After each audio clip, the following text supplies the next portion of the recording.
muscle this offseason? You're looking svelte and I mean, strong. I feel like I kind of always look like that, you know. No, I mean, I put in the same type of work. I mean, every off season's a little bit different. I start to understand how I want to navigate through my off season a little bit better. But my trainer in Nashville, definitely gonna text him and tell him you said that, because he'll be proud of that. Nice. Certain players you think of with Atlanta, Freddie Freeman, you growing up down the street, you also think of Brian Snicker. What do you think of his extension this morning as well as Alex? Well, that's news to me. I haven't been on my phone, but I'm obviously happy for him. You know, he's done a great job in kind of getting us to where we are now and helping navigate us through a few of the down years, and then now win the division the last 2 years, and obviously more things to come. So he's done a great job, and he's an awesome guy, and he definitely puts a smile on my face. So what does it mean just knowing that whenever something goes bad on the field, or there's something you guys are struggling, he always has your back? I mean, just to have that presence in the dugout. Honestly, he's got a lot of good traits, but I feel like that's one of his best ones, because you always know that Snit's going to have your back regardless of what's going on. And sometimes even if you're wrong, he's going to have your back, because he's so loyal to his guys, and that's just his MO, and something that is kind of in my blood too. So I appreciate that.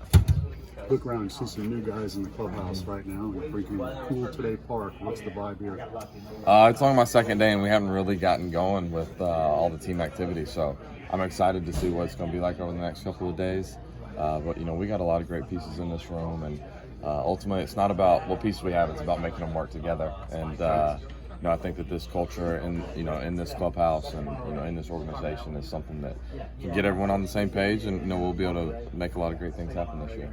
You're talking a good off season. Yeah, off seasons are always great. You get to make your own schedule and kind of do what you want, and really grow in ways to be better. So We were talking about Freddie entering his 10th full season in the big leagues and how he's kind of grown into this leadership role without talking. He's not a vocal guy. But what do you see from him that exudes that leadership in this clubhouse? Well, I mean, his ability to work and play every day is pretty unparalleled. Like, he never wants to take a day off. He's always wanted to be in the lineup, and I would say the biggest thing is his ability to move on from good or bad things. Success or failures. He's able to move past them and continue to go forward and kind of stay in that middle ground, which is where you need to be to play this game. He does that better than anyone that I've met. So trying to soak up some of that. Dansby, how do you see things kind of working out a few steps to your right over the third base, and in the absence of Josh? Well, I mean, Josh was obviously tremendous for us. I think that everyone can agree with that. But the two guys that we got are I would say arguably just as good. I think that they got a lot of talent defensively. I think they got a lot of talent offensively.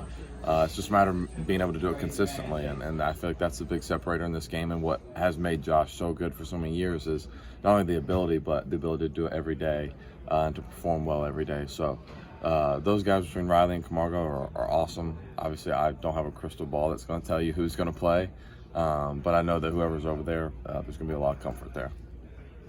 Dansby, I remember we talked so much last year about the experience gained from that Dodgers playoff series. I know it was a little different from you, but just the experience of having been there, done that. Are there any lessons, or what are the lessons that can be taken from the playoffs last year and carried over to this year? I mean, I think just the biggest thing is that it's just not where we want to be.